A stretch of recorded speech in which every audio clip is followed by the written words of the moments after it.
গণিত শুকরিয়া আদায় করছি যে মহান রাব্বুল ইজ্জত ওয়াল জালাল আমাদেরকে মেহেরবানি করে জুমাবারের অত্যন্ত গুরুত্বপূর্ণ একটি সময়ে এই মজলিসুল জিকিরে একত্রিত হওয়ার তৌফিক দিয়েছেন। এই জন্য আল্লাহ রাব্বুল আলামিনের শুকরিয়া আদায় করি, আলহামদুলিল্লাহ। আমরা গত আলোচনায় 16 নম্বর যেই মূলনীতি আলোচনা করেছিলাম সালাফদের মানহাজের উপর, সেটি ছিল ইসলামী রাষ্ট্র ও খেলাফত বা পৃথিবীতে আল্লাহর বান্দা ইমানদার ব্যক্তিদের কর্তৃত্ব ক্ষমতা প্রতিষ্ঠার বিষয় সম্পৃক্ত। আমরা এটা স্পষ্ট করে বলেছি, এটা আল্লাহ তাআলার পক্ষ থেকে একটি বড় অনুগ্রহ। আল্লাহ রাব্বুল আলামিন অনুগ্রহ করলে আল্লাহ রাব্বুল আলামিন দিবেন, আর আল্লাহ তাআলা যদি অনুগ্রহ না করেন সমস্ত পৃথিবীর মানুষ সকল প্রকার চেষ্টা করলেও সেটা লাভ করতে পারবে না। যারা এই বিশ্বাস পোষণ করে না তারা আকীদাগত দিক থেকে বিচ্যুত।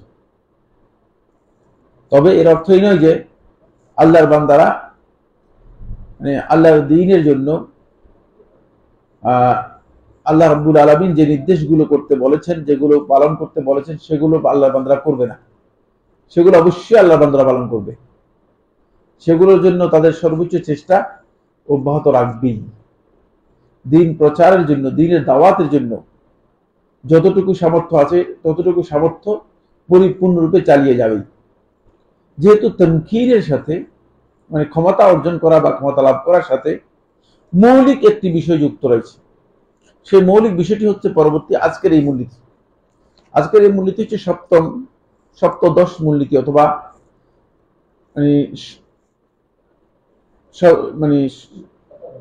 17তম মূলনীতি। 17তম মূলনীতি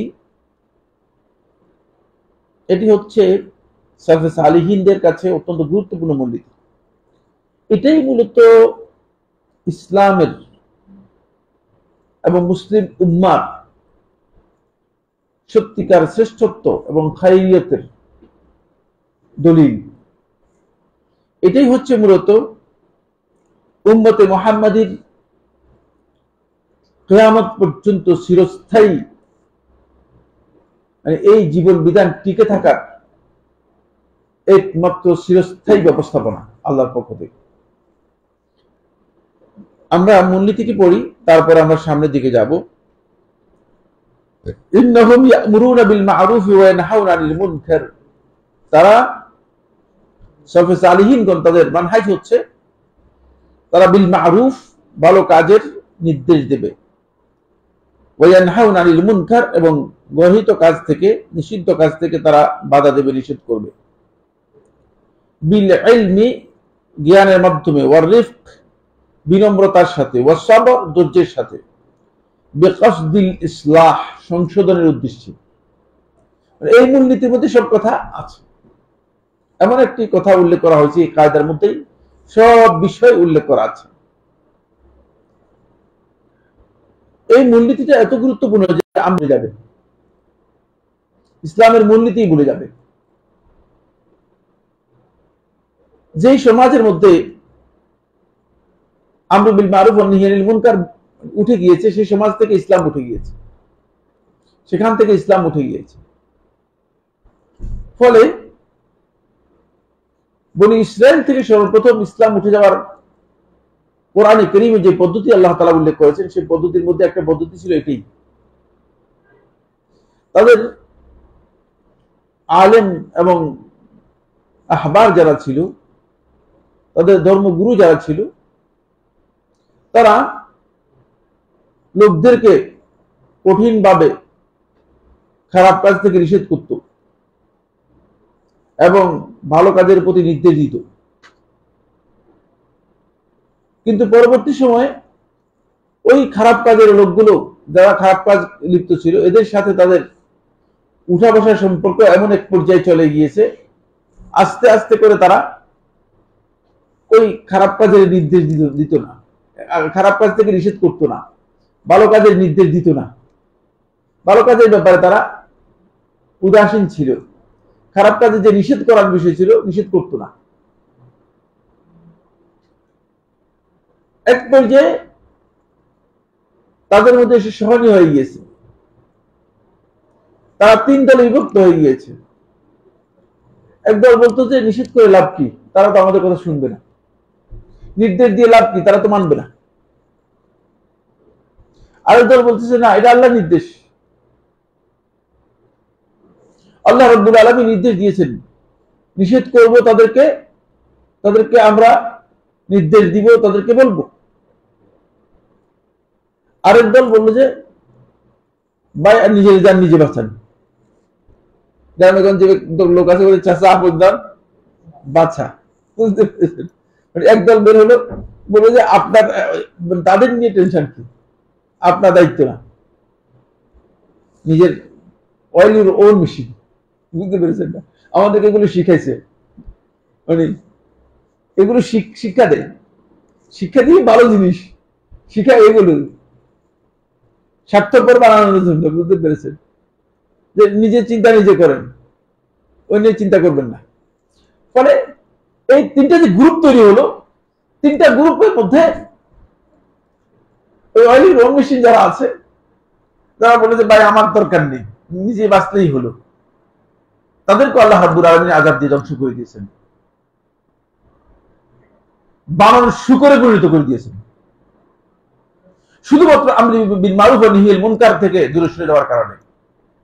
আল্লাহর আযাব এমন ভাবে এসেছে যে বানর এবং শুকরে পরিণত হয়ে গিয়েছে, এইভাবে পরিবর্তন করে দিয়েছেন। আর ওই সমস্ত লোক যারা বলছে যে শুনবে না, তাদেরকে আল্লাহ সুবহানাহু ওয়া তাআলা কি করেছেন, বানর এবং শুকরে পরিণত করে দিয়েছেন। আল্লাহর আযাব থেকে তারা বাঁচতে পারে নাই। আর একদল লোক যারা মনে করলো যে না, বলে যাই আল্লাহর নির্দেশ, লিমা তাইদুহুম, কেন তাদেরকে তোমরা উপদেশ দিচ্ছ, কেন বলতেছ? তখন তারা কথা বলেছে যে আল্লাহ তাআলা আমাদেরকে নির্দেশ দিয়েছেন, যেহেতু আল্লাহ তাআলা নির্দেশ দিয়েছেন, এই জন্য আল্লাহর নির্দেশ পালন করার জন্য আমরা এই কাজ করতেছি। আল্লাহ রাব্বুল আলামিন তাদেরকে আযাব থেকে বাঁচিয়ে দিয়েছেন, আযাব থেকে বেঁচে গিয়েছে। যদিও মর্যাদা পায় নাই, কিন্তু আযাব থেকে কি হয়েছে, বাঁচিয়ে গিয়েছে। এই আমরু বিল মারুফ ওয়া নাহি আনিল মুনকার উঠে যাওয়ার পর থেকে ওই প্রত্যেকটি সম্প্রদায়, প্রত্যেকটা দ্বীনের অনুসারী, তাদের মধ্যে দ্বীনের নামে যা কিছু চালু হয়েছে সবটাই বেদাত, সবটাই খারাপ, সবটাই মন গড়া চালু হয়ে গেছে, যেহেতু তারা এই কাজ করেনি। ফলে আমরু বিল মারুফ ওয়া নাহি আনিল মুনকার এটা অত্যন্ত গুরুত্বপূর্ণ বিষয় সালফে সালিহিনের মানহাজ। যদি আপনি দেখেন যে কাউকে তিনি আলেম বিল্লাহ ওয়ালিল্লাহ ওয়া মাআল্লাহ, এই পর্যায়ের আলেম যদি হয়ে থাকে, আর তিনি আমরু বিল মারুফ ওয়া নাহি আনিল মুনকার না করে থাকেন, তাহলে বুঝতে হবে যে তার মধ্যে ইলম কোনো কাজ করে না, তার ইলমের কোনো মূল্য নেই। আপনার সামনে একজন বিদআত করছে, আপনি তাকে বিদআত হিসেবে ইনফর্ম করতে পারেন, তাকে নির্দেশ না দিতে পারেন, কিন্তু বলতে পারেন যে এই কাজটা আলেমদের কাছে শুনেছি, এটা নাকি বিদআত, এটা আপনি বলতে পারবেন।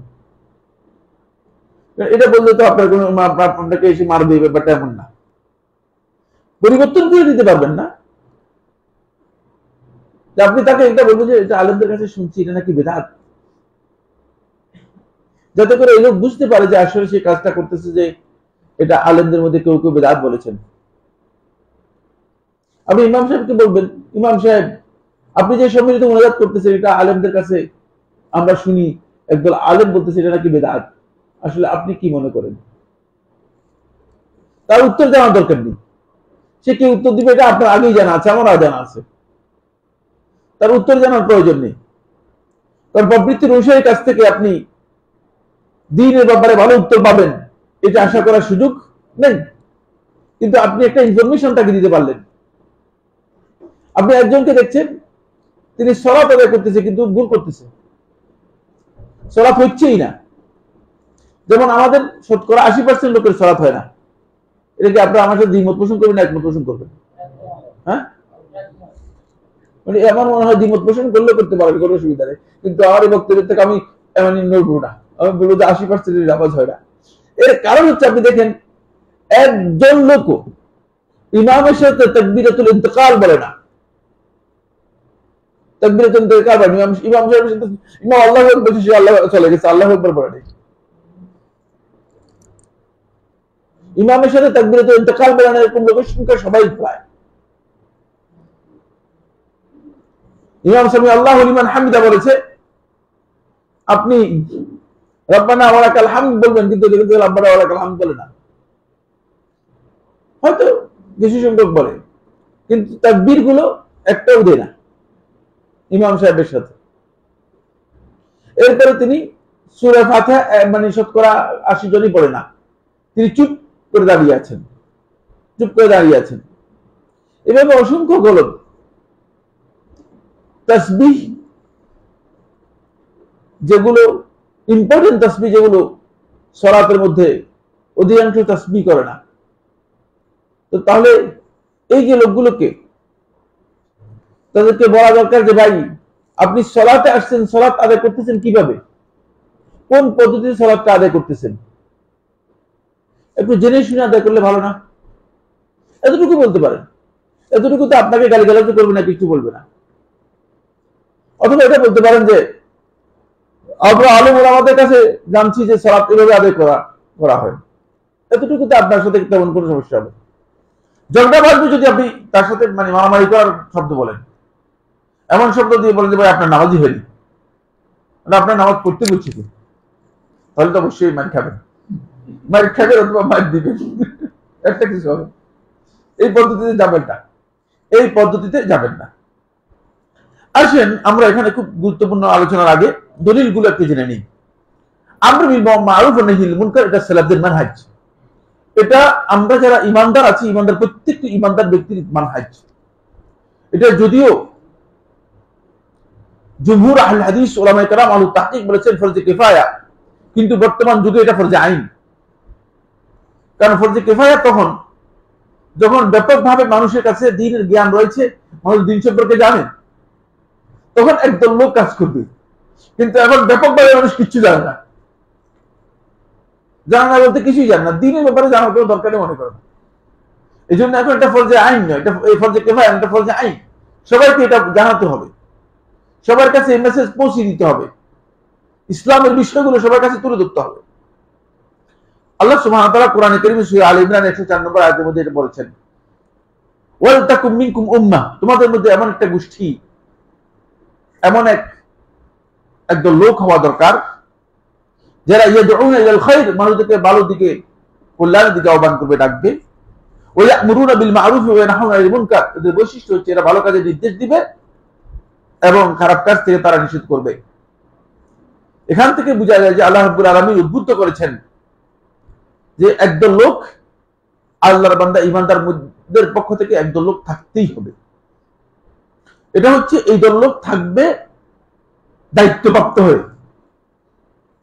বুঝতে পেরেছেন এরা কারা?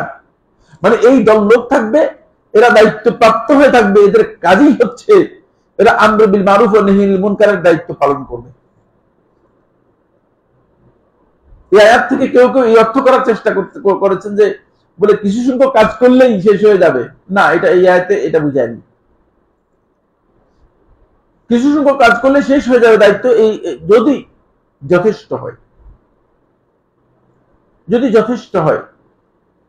কিন্তু এখন আমর বিল মারুফ ওয়া নাহি আনিল মুনকারের দায়িত্ব 10 জন, 20 জন, 50 জন, 100 জনে করলে শেষ হবে, এটা মোটেও চিন্তা করা যায় না। কারণ মানুষ কোনটা মারুফ এটা মানুষ জানে না, কোনটা মুনকার এটাও মানুষ জানে না। সুতরাং মারুফ এবং মুনকার সম্পর্কে যদি আমাদের জ্ঞান না থাকে, তাহলে আমরা কিভাবে মানুষদেরকে এই বিষয় সম্পর্কে বলবো, এই বিষয় সম্পর্কে জ্ঞান দেব? আসুন, এরপরে রাসূলুল্লাহ সাল্লাল্লাহু আলাইহি ওয়াসাল্লাম দুটি হাদিস বর্ণনা করেছেন। হাদিসটি সেই মুসলিমের মধ্যেও এসেছে। এখানে যে রেওয়ায়তটি উল্লেখ করেছেন এটা মুসনাদ আহমদের হাদিস। আবু সাঈদ খুদরি রাদিয়াল্লাহু বর্ণনা করেন, তিনি বলেন রাসূলুল্লাহ সাল্লাল্লাহু আলাইহি ওয়াসাল্লাম ইরশাদ করেছেন, মান রাআ মিনকুম মুনকারান, তোমাদের মধ্যে যে ব্যক্তি দেখবে মুনকারান, কোন একটা মুনকার, ফালইউগাইয়িরহু বিয়াদিহি, সে যেন তার হাত দিয়ে সেটাকে পরিবর্তন করে দেয়। হাত দিয়ে মানে তার শক্তি দিয়ে পরিবর্তন করে দেয়। তবে এটার জন্য শর্ত হচ্ছে শক্তি থাকলে, পরিবর্তন করার শক্তি থাকলে হাত দিয়ে পরিবর্তন করবে, শক্তি না থাকলে হাত দিয়ে পরিবর্তন করতে পারবেন না। এটার জন্য শর্তটা আপনি শক্তি থাকার ব্যাপারটা কোথায় পেয়েছেন? ওই পরের শব্দের মধ্যে আছে, হাদিসের মধ্যেই আছে।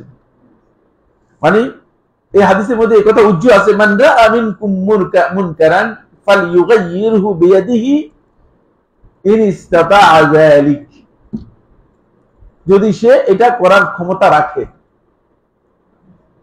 এখন মসজিদের মধ্যে সবগুলো বেদাতি, বলতেন না আশহাদু আন্না মুহাম্মাদ রাসূলুল্লাহ বললেই মানে এইভাবে ঘুরে ঘুরে চোখের মধ্যে দিচ্ছে, আর আপনি সেখানে গিয়ে বলতে দেন খবরদার, এটা কেউ করতে পারবেন না, মায়ের খেয়ে বুথ হয়ে যাবেন, কারণ এটা আপনি পারবেন না সেখানে, কারণ বেদাতিদের ওখানে আপনার সেই ক্ষমতা নেই।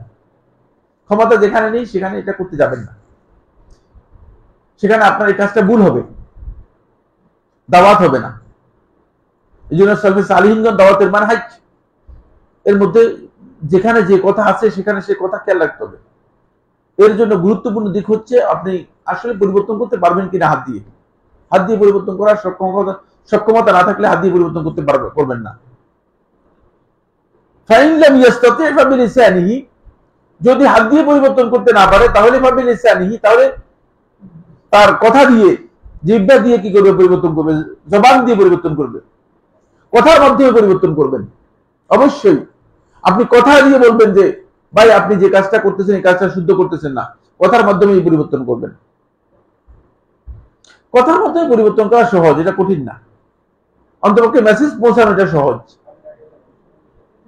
আমাদের আলেমদের দুর্ভাগ্য এই জায়গায়, অনেক আলেমই হক কোনটা, সহি কোনটা, সুন্নাহ কোনটা এই সম্পর্কে জানেন, কিন্তু আজকের পরিস্থিতির কারণে অথবা মাস পিপলের মানে একটা প্রভাব, একটা চাপের কারণে তারা হকটাকে বাতিলের সাথে মিশ্রণ করে নিজেদের পপুলারিটি, নিজেদের জনসমর্থন, মানুষের মানে ফলোয়ার্স বৃদ্ধি করার জন্য চেষ্টা করেন,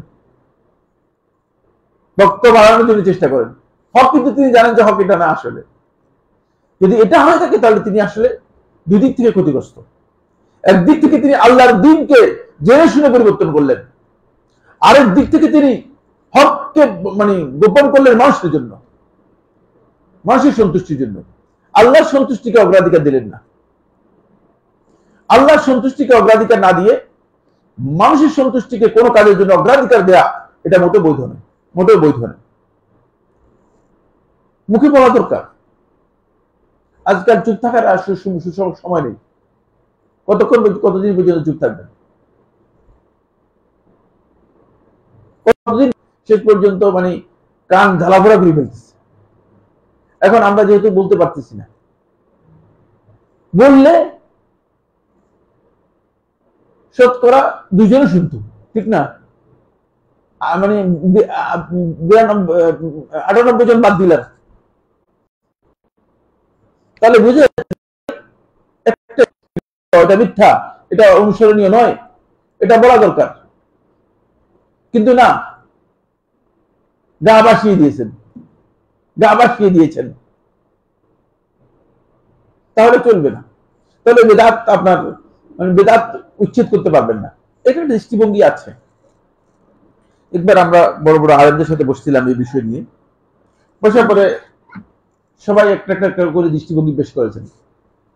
বেশিরভাগ লোক দৃষ্টিভঙ্গি পেশ করেছেন যে আমরা মাস পিপলের সাথে কাজ করার জন্য, অন্তপক্ষে মানুষের কাছে গ্রহণযোগ্যতা, আমাদের বক্তব্য গ্রহণযোগ্যতার জন্য আমরা সহনীয়ভাবে যে সমস্ত মাসআলার ব্যাপারে তাদের সাথে বিরোধ মানে আমাদের প্রয়োজন নেই, সেগুলোতে বিরোধ না করেই সহনীয়ভাবে যদি আমরা আগাই তাহলে আমাদের জন্য সুবিধা হবে, মানুষ আমাদের কথা গ্রহণ করবে এবং আমরা সেখানে মানুষের কাছে আমাদের যে মেসেজ আছে, আমাদের যে বার্তা আছে সেই বার্তাটুকু আমরা পৌঁছাতে পারবো, মানুষের কাছে আমাদের বার্তা পৌঁছে দিতে পারবো।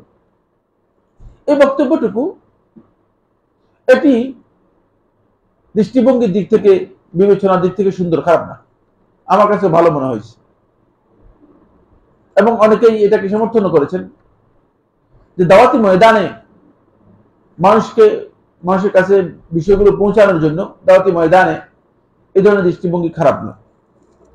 কিন্তু আমি ওই দৃষ্টিভঙ্গির সাথে তখনই ভিন্নমত পোষণ করেছি। এই ভিন্নমত পোষণ করাটা আমার ব্যক্তিগত, এটা আপনার মনে করেন যে মানে আমার ব্যক্তিগত, এটা ভুল হতে পারে, শুদ্ধ হতে পারে। কি ভিন্নমত পোষণ করেছি? আমি বলেছি না, আমি বলেছি এমন একদল লোক থাকতে হবে যে এই দল লোক হক যেটা, হকটাকে তুলে ধরবে, কেউ গ্রহণ করুক বা না করুক, যাতে করে মানুষ বুঝতে পারে যে এখানে হক আছে এটা, কিন্তু কোনো না কোনো কারণে হক কি হয়ে গেছে, ধামাচাপা পড়ে গিয়েছে, হকের উপর বাতিল কি হয়ে গেছে, গালেব হয়ে গিয়েছে। এই দৃষ্টিভঙ্গিটা আমি পোষণ করেছিলাম। এই জন্য আমাকে একটু কট্টরপন্থী বলছিল, কিন্তু আলহামদুলিল্লাহ ওই কট্টরপন্থী আমি 2009 সাল থেকে আরম্ভ করে ওই কট্টরপন্থী লোকই আমি, ওই কট্টর চিন্তাধারার উপরে 2009 সাল থেকে আরম্ভ করে 2025 সাল পর্যন্ত আমি এনটিভিতে আপনার জিজ্ঞাসা প্রশ্নোত্তর, লাইভ প্রশ্নোত্তর সহ মানে রেকর্ডেড প্রশ্নোত্তর দিয়ে যাচ্ছি। কিন্তু এই পর্যন্ত কেউ মারতেও আসে নাই, হত্যা করার কথা বলে না। অবশ্যই হত্যার কথা অন্য কাজে বলছে, হত্যার হুমকি অবশ্যই একবার দুইবার না বহুবার দিয়েছে, কিন্তু এই কাজের জন্য দেয় নাই, এই কাজের জন্য দেয় নাই যে আপনি এত কট্টরপন্থী ফতুয়া দিচ্ছেন কেন। এমনি কিছু কিছু আলেম এসে হয়তো কর্তৃপক্ষের কাছে বলছে যে উনি তো আমাদের দিন পরিবর্তন করে দিচ্ছে, আমাদের মাযহাব পরিবর্তন করে দিচ্ছে। কর্তৃপক্ষ বলছে যে এটা তো আমরা জানি না, আমাদের কাছে দিন এবং মাযহাবের কোনো জ্ঞান নেই, আপনার উনার সাথে কথা বললে এটা ফাইনাল করতে পারবেন। আমরা তো মাযহাব, দিন এগুলো সম্পর্কে আমাদের কোনো ধারণা নেই, এটা উনার সাথেই বসলে হবে। তখন আর এমনি আমার সাথে কেউ বসতে আসে নাই, কর্তৃপক্ষের কাছে গিয়ে হয়তো এই ধরনের মানে বক্তব্য দিয়েছে যে উনি তো আমাদের দিন পরিবর্তন করে দিচ্ছেন। একবার আলেমদের একটা প্রোগ্রাম আমরা করলাম, দেশের বরেণ্য বড় আলেম যারা রয়েছেন, বিভিন্ন মসজিদের খতিব, প্রায় 200-250 আলেমের মানে এমবেসির পক্ষ থেকে, সৌদি এমবেসির পক্ষ থেকে গুলশানে বড় 5 স্টার হোটেলে হয়েছে। তো সেখানে আলেমদের ওই প্রোগ্রামে সেখানে মানে আমার একটা আর্টিকেল ছিল, আমার একটা আলোচনা ছিল, আবার অন্যান্যদের আলোচনা ছিল। শেষে একজন আলেম এবার হাত উঠে বলে যে সাইফুল্লাহ ভাই আমার কথা আছে। বলেন কথা কি আপনার? কথা হচ্ছে এই যে এটা কি সুন্দর হতো না আপনার জন্য যে আপনি যে মাসআলাগুলোর মধ্যে খেলাফ আছে, সেই মাসআলাগুলোতে আলেমদের যে ইখতিলাফ আছে, ইখতিলাফটা বর্ণনা করে দিতেন, ইখতিলাফটা বর্ণনা করে দিয়ে ইখতিলাফ সহ মানে আলেমদের দলিল উল্লেখ করে দিতেন, তাহলে যে যেটা খুশি সেটা গ্রহণ করত। আমি তাকে বললাম যে শুনেন, 1 নম্বর কথা হচ্ছে যিনি আমাকে প্রশ্ন করেছেন তিনি ইখতিলাফ জানার জন্য প্রশ্ন করেন নাই, তিনি শরীয়তের এই মাসআলার হুকুম কি সেটা জানতে চেষ্টা করেছেন। তিনি একথা বলেন না যে আমাকে ইখতিলাফ বলেন এই মাসআলার মধ্যে। কারণ আমি যদি এখানে আপনার প্রত্যেকটা মাসআলার মধ্যে ইখতিলাফ আলোচনা করি, তাহলে আপনারা কি কোনোদিন মানে কোনটা হক বের করতে পারবেন? যে আমি ফিকহের উপর পড়াই, ফিকহের উপর আমার একটা দার্স রয়েছে, বললেন না মানে ডিপ্লোমাতে ফিকহুল ইবাদতের উপর দার্স রয়েছে, আমি শান্তিনগরে পড়াই। তখন আমি ইখতিলাফ আলোচনা করি, প্রত্যেককে আলাদা আলাদা করে জিজ্ঞেস করি, আপনি বলেন তো কি মত, আপনি বলেন তো কি মত, আপনি বলেন তো কোনটা গ্রহণ করুন, আপনি বলেন তো কোনটা। দেখলাম যে কিচ্ছু বুঝে গ্রহণ করার মতো, তার কারণ হচ্ছে তিনি ইখতিলাফ থেকে মাসআলা বের করবেন এত সহজ ব্যাপার নয়। আলেমদের ইখতিলাফ থেকে আপনি দিন বুঝে যাবেন, এটা আপনার জন্য এত সহজ মনে করেন না, এত সহজ মনে করেন না। প্রত্যেকেই তো তার পক্ষে মানে দলিল দিয়ে তারপরে কি করেছে, ইখতিলাফ করেছে নাকি, আন্দাজের উপর ইখতিলাফ করেছে। প্রত্যেকের মানে এই প্রত্যেকটা ক্ষেত্রে তার মানে একটার একটা ভিত্তি আছে। ফলে আমি বললাম যে না, তারা আমার কাছে 1 নম্বর হচ্ছে ইখতিলাফ জানতে আসে নাই, 2 নম্বর হচ্ছে আমি যদি ইখতিলাফ আলোচনা করি তাহলে আমাকে দলিল আলোচনা করতে হবে।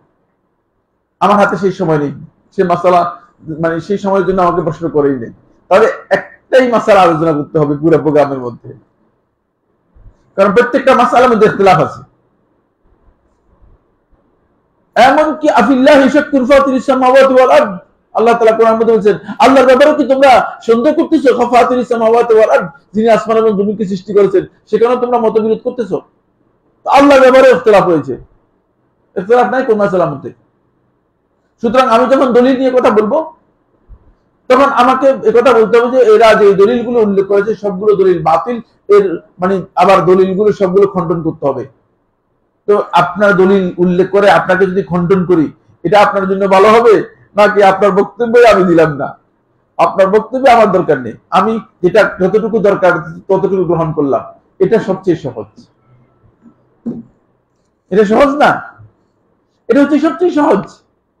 সুতরাং আপনাকে আমি আঘাতেই করিনি, দড়িও নাই, স্পর্শ করিনি। আপনি আপনার বক্তব্য নিয়ে থেকে যান, আমি আপনার বক্তব্য তো দড়িয়ে নেই,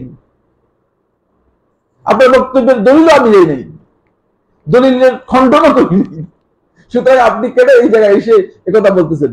আমি যেটা আমার কাছে জানতে চেয়েছে সেটা আমি বলে দিয়েছি সহজভাবে, যাতে করে লোকটা ইসলামের সহজ বিধান জেনে নেয়।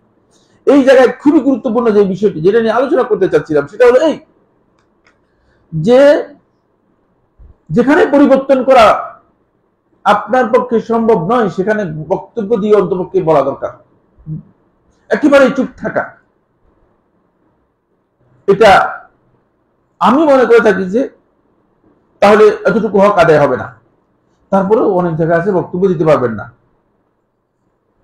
বুঝলেন না? ভান্ডারীদের দরবারে গিয়ে আপনি যদি বক্তব্য দিতে যান, এত সহজে ফিরে আসতে পারবেন না। বুঝতে পেরেছেন কিনা? এই জন্য রাসূলুল্লাহ সাল্লাল্লাহু আলাইহি ওয়াসাল্লাম জানতেন, ফাইন লাম ইয়াস্তাতি, যদি মুখে বলতে না পারো, মুখেও যদি বলতে না পারো, তবে কলবিহি, তাহলে অন্তর দিয়ে ঘৃণা করো। তাহলে অন্তর দিয়ে বিষয়টাকে ঘৃণা করতে হবে। ওয়াযালিকা আযাফুল ঈমান, কিন্তু মুশকিল। অন্তর দিয়ে ঘৃণা করো বলছে যে এতে যদি একটু বলতো তাহলে বেঁচে গেছিলাম, আমরা আপনারা সবাই মোটামুটি বেঁচে গিয়েছিলাম, দেখ আলহামদুলিল্লাহ। সারা জিন্দেগি আমি আপনাদেরকে বলতাম যে অন্তর দিয়ে ঘৃণা করেন, অন্তর দিয়ে ঘৃণা করেন, আমিও শুধু অন্তর দিয়ে ঘৃণা করবো, অন্তর দিয়ে ঘৃণা আর ঘৃণা। বুঝতে পেরেছেন? আর কিচ্ছু নেই। কিন্তু এই পরের কথাটা যদি না থাকতো, তাহলে মোটামুটি অন্তর দিয়ে ঘৃণাই ওয়াজ চলতো, এর ওয়াজই চলতো। কিন্তু পরের কথাটা খুব কঠিন কথা। পরের কথা বলতে রাসূলুল্লাহ বলতে ওয়াযালিকা আযআফুল ঈমান, এটা হচ্ছে ঈমানের সবচেয়ে দুর্বল অংশ। অন্য আরেকটি রিওয়ায়াতের মধ্যে এসেছে, ওয়ালাইসা ওয়ারাআ যালিকা হাববাতু খারদাল মিন ঈমান, এর বাইরে সরিষা পরিমাণ ঈমান নাই আর। মানে আপনার ঈমান ওই অন্তরের ঘৃণার মধ্যে গিয়ে এমন এক পর্যায়ে পৌঁছে গিয়েছে যে সরিষার দানা হয়ে গেছে। ঈমান আপনার কি হয়ে গেছে? হ্যাঁ, পরিবারের সরিষার দানার মতো হয়ে গেছে, এত দুর্বল ঈমান হয়ে গেছে। তো কতদিন পর্যন্ত মানুষ এভাবে ঘৃণা করবে? যেখানে হক এবং বাতিলের সংঘাত, যেখানে সুন্নাহ এবং বেদাতের সংঘাত, যেখানে দ্বীনের মৌলিক বিষয়গুলো নিয়ে যেখানে ব্যাপকভাবে সংঘাত রয়েছে, ব্যাপকভাবে বিরোধ রয়েছে, সেখানে হক তুলে ধরার জন্য কারা এগিয়ে আসবে? যদি সত্যিকার সুন্নাহর অনুসারী যারা আছে তারা এগিয়ে না আসে। এই জন্য একটা মাসআলা খুবই ক্ষুদ্র, খুবই ক্ষুদ্র, সেটা হচ্ছে খালকুল কোরআন। কোরআন মাখলুক কি মাখলুক নয়, কোরআন সৃষ্টি কি সৃষ্ট নয়। এই মাসআলাটা খুবই ক্ষুদ্র মাসআলা। এই মাসআলায় কোরআনে কারীমের কোনো নস নেই, এই মাসআলায় রাসূলুল্লাহ সাল্লাল্লাহু আলাইহি ওয়াসাল্লামের হাদিসের কোনো নস নেই। তারপরেও ইমাম আহমদ বিন হাম্বল রাহমাতুল্লাহ আলাইহি এই মাসআলার ব্যাপারে, ইমাম আহমদ বিন হাম্বল রাহমাতুল্লাহ আলাইহি এত বিশাল পাহাড়ের মতো অবিচল ছিলেন যে ইমাম রাহমাতুল্লাহ আলাইহিকে প্রতিদিন 10 থেকে 20 বেদ দেওয়া হতো। যিনি বেদ দিয়েছেন জাল্লাদ, একদিন ইমাম রাহমাতুল্লাহ আলাইহিকে বলেছে যে ইমাম, এই যে বেদ আপনাকে দিয়েছি, এই ধরনের বেদ, এক বেদ যদি আমি একটা হাতিকে দিতাম মারা যেত সাথে সাথে। আমি জানি না আপনি যে কিভাবে সহ্য করেছেন, আর বেদ খেয়ে জীবিত থাকা এটা আপনার একটি কারামত। তারপরে ইমাম আহমদ বিন হাম্বল রাহমাতুল্লাহ আলাইহি সুউচ্চ পাহাড়ের মতো অবিচল ছিলেন, একথা বলেন নাই যে কোরআন মাখলুক, কোরআন সৃষ্ট বলেন না, এটা আমাদের আকীদা নয়, এটা আহলুস সুন্নাতের আকীদা নয়। কোরআন গায়র মাখলুক, কোরআন আল্লাহর সিফাত, এটা কালামুল্লাহ, আল্লাহর কালাম। সুতরাং যারা বলছে কালামুল্লাহ এটা আল্লাহর কালাম কিন্তু শিষ্য, তাদের বক্তব্য ভুল, তাদের বক্তব্য সঠিক নয়। দেখেন ছোট্ট মাসালাও কিন্তু কি অবিচলতা, কি দৃঢ়তা পোষণ করেছেন ইমাম আহমদ ইবনে হাম্বল রাহমাতুল্লাহ আলাইহি। কারণটা কি? কারণ হচ্ছে মানে যদি চুপ থাকতেন তাহলে কি হয়ে যেত? সরিষা দ্বারা হয়ে যেত। এত বড় ইমাম, 10 লক্ষ হাদিসের হাফেজ, নিজের ইমামকে সরিষার দ্বারা পর্যন্ত নিয়ে যাবেন, এটা কি সম্ভব? এটা কি হতে পারে কোনোদিন? এটা হতে পারে না, কোনোদিন হতে পারে না, কোনোদিন হতে পারে না। লাস্ট মোমেন্টে কি হয়েছে জানেন তো আপনারা? হত্যা করে ফেলা হবে। আজকে হত্যার ঘোষণা হয়ে গেছে, আজকেই। তার সাথে মনে হয় ইমাম আবু ইয়াহইয়া আল-বারুজি রাহমাতুল্লাহ আলাইহি এবং ইমাম আহমদ ইবনে হাম্বল রাহমাতুল্লাহ দুজনকেই গাধার উপর বেঁধে নিয়ে আসা হচ্ছে। দুজন ছিলেন, গাধার উপর বেঁধে নিয়ে আসা হচ্ছে জেলখানা থেকে, যেখানে আটক করে রাখা হয়েছিল। রাজ দরবার আনা হচ্ছে। রাজ দরবার থেকে একজন যাচ্ছিল, রাজ দরবার প্রহরীদের মধ্যে একজন দৌড় দিয়ে কান্নায় ভেঙে পড়ে। ইমাম আহমদ ইবনে হাম্বল রাহমাতুল্লাহ আলাইহি প্রচুর ভক্ত, প্রচুর তার ভালোবাসার মানুষ ছিল। কান্নায় ভেঙে পড়ে ইমাম আহমদ ইবনে হাম্বল রাহমাতুল্লাহর কাছে মানে গেল, পথে গিয়ে বলল যে ইমাম, আজকে মুতাসিম বিল্লাহ, আল্লাহর নামে কসম করে তরবারি উন্মুক্ত করে দাঁড়িয়ে আছে যে আল্লাহর কসম আজকে আহমদ ইবনে হাম্বলকে আমি হত্যা করব।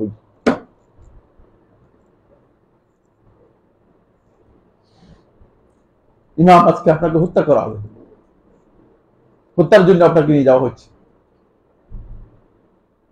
তখন ইমাম আহমদ ইবনে হাম্বল রাহমাতুল্লাহ আলাইহি দেখলেন যে এই জালেমকে অনেক সুযোগ দেওয়া হয়েছে, এই জালেমকে অনেক সুযোগ দেওয়া হয়েছে। তখন ইমাম আহমদ ইবনে হাম্বল রাহমাতুল্লাহ আলাইহি শুধুমাত্র আল্লাহ রাব্বুল আলামিনের কাছে একটা দরখাস্ত করলেন, হে আমার আল্লাহ, লা তুসাল্লিতহু আলা আহাদিন বা'দি, আমার পরে আর তোমার বান্দার মধ্য থেকে কাউকে তার কর্তৃত্ব, কারোর উপর তার কর্তৃত্ব করার কোনো অধিকার দিও না। তার কর্তৃত্ব আল্লাহ উঠিয়ে নাও, উঠিয়ে নাও। 2-3 মিনিটের মাথায় রাজপ্রাসাদ থেকে আওয়াজ আসছে, চতুর্দিক থেকে মানুষ ছুটে যাচ্ছে, মুতাসিমের মৃত্যু হয়ে গেছে, মুতাসিমের মৃত্যু হয়ে গেছে। দেখছেন কত কঠিন বিষয়, দোয়া যে কত পাওয়ারফুল, দেখছেন কিনা? মজলুমের দোয়া যে কিভাবে কাজ করে, দেখছেন কত পাওয়ারফুল দোয়া ছিল। মজলুমের দোয়া কেমন, আর 1 সেকেন্ডের জন্য সুযোগ পাইনি। আমার আল্লাহ রাব্বুল আলামিন সেই সুযোগ দেননি। এটা এই জন্য বলছিলাম যে আসলেই দুর্বল ঈমানের এই অংশে যদি অংশগুলো থেকে যায়, আমরুল বিল মারুফ ওয়া নাহয়ুল মুনকার, আজকে এই সব জায়গাতেই দুর্বল ঈমানের উপর চলছে। কেউ আমরা লজ্জায় বলতে পারতেছি না, কেউ আমরা সৌজন্যতার জন্য বলতে পারতেছি না, কেউ আমরা এমনিতে নিজের উদাসীনতার জন্য বলতে পারতেছি না, কেউ আবার কোনো কারণে মনক্ষুণ্ণ হয় কিনা, আমার উপর চটে যায় কিনা, এই জন্য বলতে পারতেছি না। তাহলে কখন আমরা আমরুল বিল মারুফ ওয়া নাহয়ুল মুনকার করব? এই কারণে তো সবচেয়ে বড় ক্ষতি হয়ে যাচ্ছে। আপনি পরিবর্তন করে দিতে পারবেন, এটা না করলেন, সেটা আপনার ক্ষমতা নেই, কিন্তু আপনি তো অবশ্যই বলবেন। যেখানে ক্ষমতা আছে, যে জায়গায় আমাদের ক্ষমতা আছে, সেখানে পর্যন্ত আমরা বলছি না। আপনারা রাগ করেন না, অনেককে দেখি, আমি নিজের মাঝে মধ্যে হাসি, দেখেছেন আল্লাহ সুবহানাল্লাহ, মাথার মধ্যে পাগড়ি দিয়ে, অনেক বড় লম্বা দাড়ি, অনেক বড় লম্বা দাড়ি, মাথার মধ্যে পাগড়ি, আর কি সুন্দর জামা কাপড় গায়ে দিয়ে, ইন্না লিল্লাহি ওয়া ইন্না ইলাইহি রাজিউন। বাইরে দেখি যে সাথে একজন মানে মহিলা নিয়ে যাচ্ছে, কাপড় চোপড় বুলে বাসায় রেখে চলে আসছে। কিভাবে সম্ভব? বলেন আপনি, আপনার কর্তৃত্বের মধ্যে আছে তো। অন্য কারো ওয়াইফ নিয়ে যাচ্ছে নাকি? তিনি জানেন। এটা মাঝে মধ্যে বিভিন্ন জায়গায় আমি তখন হাসি, আমি এই লোকটা আরে আল্লাহর দিন বুঝতে তার সমস্যা হয়ে গিয়েছে, আল্লাহর দিন বুঝতে সমস্যা হয়ে গিয়েছে। নিজের কর্তৃত্বের মধ্যে যারা আছে তাদেরকে দ্বীনের ব্যাপারে, দ্বীনের উপর রাখা, দ্বীনের দিক নির্দেশনা করা, এটা আপনার ফরজ আইন, তো আপনি করতে হবে, নচেত আপনি আল্লাহ তাআলার কাছে দায়ী হয়ে যাবেন। অথচ আপনি এখানে আপনি মুনকার করার আপনার ক্ষমতা আছে, সেটা ফিরানো করে দিন। সমাজের কথা বাদই দিন, রাষ্ট্রের কথা একেবারেই উল্লেখে করলাম না। এমন লোক রয়েছে যে আমাদের দেশে ইসলাম প্রতিষ্ঠা করে ফেলবে, পুরো দেশের মধ্যে ইসলাম প্রতিষ্ঠা করে একবারে সমস্ত মানুষদেরকে বুঝলেন না ইসলামী শাসন কায়েম করে ফেলবে, কিন্তু এই বেচারা দাঁড়িয়ে রাখেন কি ইসলাম প্রতিষ্ঠা করে ফেলবে। এগুলো কেন? এর কারণ হচ্ছে একটাই, সেটা আসলে দিনটাই আমরা পুরোপুরি বুঝি নেই। তাকে আগেই তো তাকেই বোঝানো দরকার ছিল যে ভাই আপনি আগে ইসলাম বুঝেন। তাকে কেউ আমর বিল মারুফ ওয়া নাহি আনিল মুনকার করে নাই। তার সাথে যারা ইসলামের কথা বলতেছে তাদের তো উচিত ছিল যে ভাই ভাই আপনি আগে যে আপনি যে কথা বলতেছেন এগুলো কি বলতেছেন, আগে নিজে ঠিক হন, আগে নিজের পরিবর্তন করেন, আগে নিজের পরিবর্তন করেন। নিজের পরিবর্তন না করে কিসের ইসলাম পরিবর্তন করবেন? কোন ব্যক্তি কি নিজে শুদ্ধ না হয়ে অন্যকে শুদ্ধ করতে পারবে এটা মনে করেন আপনি?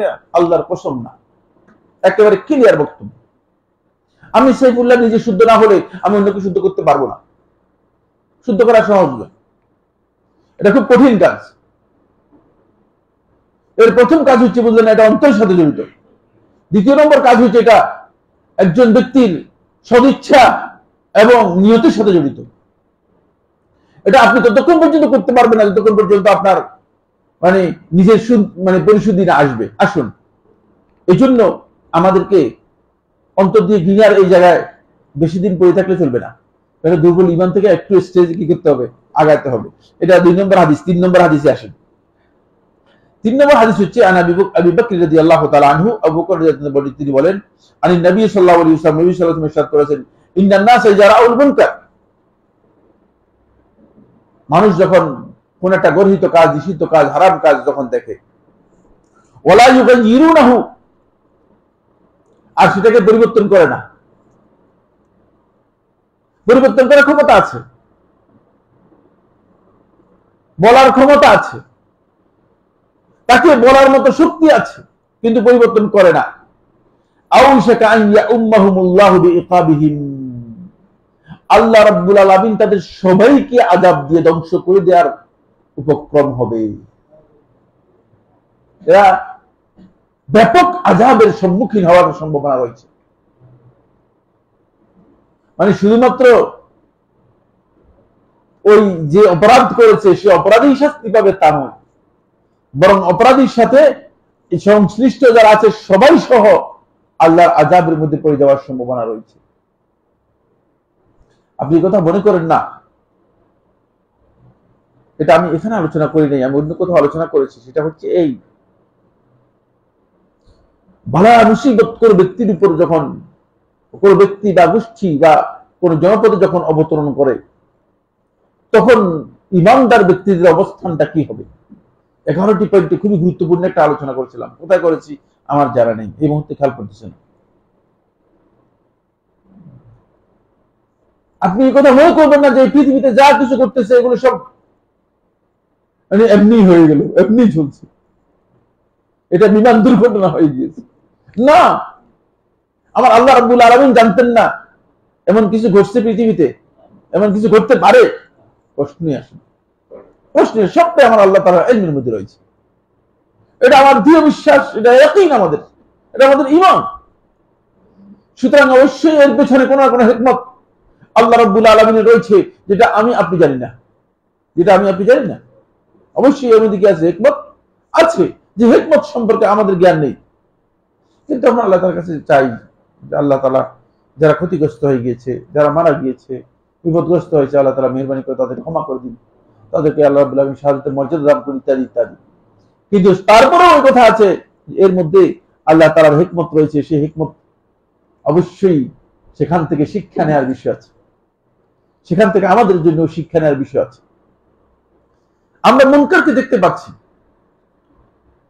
হাজার রকমের মুনকার, হাজার রকমের গর্হিত নিষিদ্ধ হারাম কাজ আমাদের চোখের সামনে চলছে। আপনি বিয়ের অনুষ্ঠান করতেছে, বিয়ের অনুষ্ঠানের মধ্যে মানে মহিলারা এসে এখানে ছবি তুলতে হবে, কি কি কারণে, এর সাথে কি সম্পর্ক আছে, কিন্তু কিছু করতে পারবেন না। মহিলাদের জন্য এক ভাইকে আমরা শর্ত দিয়েছিলাম, যে উনি দাওয়াত দিয়েছিলেন আমাদেরকে, বলছে ভাই আমি তো আসলে বিয়ের অনুষ্ঠানে যেতে পারি না, মানে বিয়ের অনুষ্ঠানটা বাংলাদেশের একবারে বেশ মানে এটার মতো নোংরা অনুষ্ঠান আর নেই, কারণ এখানে মহিলারা আসে আরো সাজগোজ করে আসে, আসেই উদ্দেশ্য খুব খারাপ উদ্দেশ্য নিয়ে আসে, আমি বলি না, মানে মনের মধ্যে খুব ভালো একটা উদ্দেশ্য নিয়ে আসে, মানে আপনার সাথে অন্তর্ভুক্ত একটা ছবি উঠে নিবে, এই আর কি। এটা কি খারাপ উদ্দেশ্য মনে করেন না ভালো উদ্দেশ্য মনে করেন আপনি জানেন, আমি জানি না কিছু, বুঝতে পেরেছি। আসে উদ্দেশ্য নিয়ে আসে, হয় কি বেশ মানে পরিবেশ ধ্বংস একটা পরিবেশ, এত খারাপ পরিবেশ আর নেই। তো ভাই ওই ভাইকে বললাম যে ভাই মহিলাদের জন্য একটু আলাদা ব্যবস্থা করবেন আর পুরুষদের জন্য আলাদা ব্যবস্থা করবেন। এই বেচারা সারা রাত আরো ৩-৪ জন সহ পরিশ্রম করে, বললেন না খুব সুন্দর করে মহিলাদের জন্য আলাদা ব্যবস্থা করেছে আর পুরুষদের জন্য আলাদা ব্যবস্থা করছে। মানে মহিলারা আলাদা বসবে, পুরুষরা আলাদা বসবে, যাতে করে অন্তপক্ষে মানে আমাদের চোখে, মানে আমরা যারা কয়েকজন মানে চোখের সমস্যা আছে, চোখের রোগ আছে আর কি, চশমা আছে, এদের অন্তপক্ষে চোখে না পড়ে। অন্যদের তো চোখে কোনো সমস্যা নেই, আমাদের চোখের সমস্যা রোগ, এই জন্য যাতে আমাদের চোখে না পড়ে। অনুষ্ঠানের মধ্যে দেখেছি ইন্না লিল্লাহি ওয়া ইন্না ইলাইহি রাজিউন, সে ক্ষমা করবে না, আমার মাফ করে দিবেন। সে একজন মহিলাকে ভিতরে ঢুকানো যায় না, কত যে অনুরোধ করেছি, কত যে আমরা বলেছি, মানে কোন মহিলাকে ভিতরে ঢুকানো যায় না, ভিতর পুরোটাই খালি মহিলারা ভিতরে যায় না। আমাদেরকে বলতেছে যে আপনারা বারান্দায় শেখ একটু বসেন, কি করবেন আর, শেখ মেহরবানি করে যদি বারান্দায় বসেন, বারান্দায় চেয়ার দিয়ে, চিন্তা করছেন। আজকে মানে আমাদের কমপ্লেক্সের সামনের বাড়ির ওই লোকের মেয়ের বিয়ে, সেক্রেটারি সাহেব বলছে যে শেখ যাবে না এখানে, বলছে না, বলছে শর্ত একটা, সেটা মহিলা সম্পূর্ণ আলাদা হবে, পুরুষ সম্পূর্ণ আলাদা হবে, তাহলে যাবে না, যাবে না, বলে দিয়েছি যাবে না। কিন্তু গিয়ে দেখি যে দেখি যে মহিলাদের জন্য আলাদা একটা বিশাল ক্যাম্পাস করে রেখেছে, কিন্তু ক্যাম্পাস জায়গায় রয়ে গেছে, মহিলা সব এখানে, মহিলা সব ছবি উঠানোর জন্য ফটো মানে এটাকে ফটো সেশনে আসছে। চিন্তা করেন, এগুলো তো আসলে মানে আমাদের নিজেদের কর্তৃত্বের মধ্যে ছিল পরিবর্তন করা, ঠিক না? এই মনকার গুলো তো আমরা পরিবর্তন করতে পারতাম। তাহলে মানে আমাদের অবস্থানটা কি? আমাদের ব্যক্তিগত অবস্থানও দেখা যাচ্ছে অনেক দুর্বল হয়ে গিয়েছে, আমরা ব্যক্তিগতভাবে অবস্থান পরিবর্তন করতে পারি নাই। এই জন্য আমাদেরকে এই জায়গাগুলোতে আসার জন্য চেষ্টা করতে হবে। আসেন, এরপরে আল্লাহ রাব্বুল আলামিন কোরআনে কারীমের সূরা ইব্রাহিমের মধ্যে ইরশাদ করেন, আল্লাহ তাআলা বলেন, আমর বিল মারুফ ওয়া নাহই আনিল মুনকারের জন্য আল্লাহ সুবহানাহু ওয়া তাআলা শর্ত করে দিয়েছেন, অবশ্যই ক্ষমতা দরকার হবে, শক্তি দরকার হবে। এই শক্তিটা অর্জন করতে হবে আপনার ঈমানের মাধ্যমে, আল্লাহ তাআলা দেবেন। এটা লাঠি দিয়ে নয়। যাওয়ার সময় সবাইকে বলে দিলেন যে বাসা থেকে সবাই একটা একটা করে লাঠি পিছনে বেঁধে নিয়ে যাবেন, না কিচ্ছু হবে না, লাঠি দিয়ে মার খেয়ে চলে আসবেন। কি হবে? সূরা ইব্রাহিমের 11 নম্বর আয়াতের মধ্যে আল্লাহ তাআলা বলেন, ওয়াইজা কানা লানা আন না'তিয়াকুম বিসুলতানিন ইল্লা বিইজনিল্লাহ, তোমাদেরকে যদি শক্তি সামর্থ্য তোমরা অর্জন করতে চাও তাহলে সেটা তোমাদেরকে দেওয়া হবে ইল্লা বিইজনিল্লাহ, একমাত্র আল্লাহর অনুমোদন ক্রমেই। ক্ষমতা আল্লাহ তাআলার ইচ্ছার দিন। আপনাকে ক্ষমতা কখন দিবে? তখন আপনি ক্ষমতা দিয়ে পরিবর্তন করতে পারবেন। ক্ষমতা আল্লাহ তাআলা দিবেন।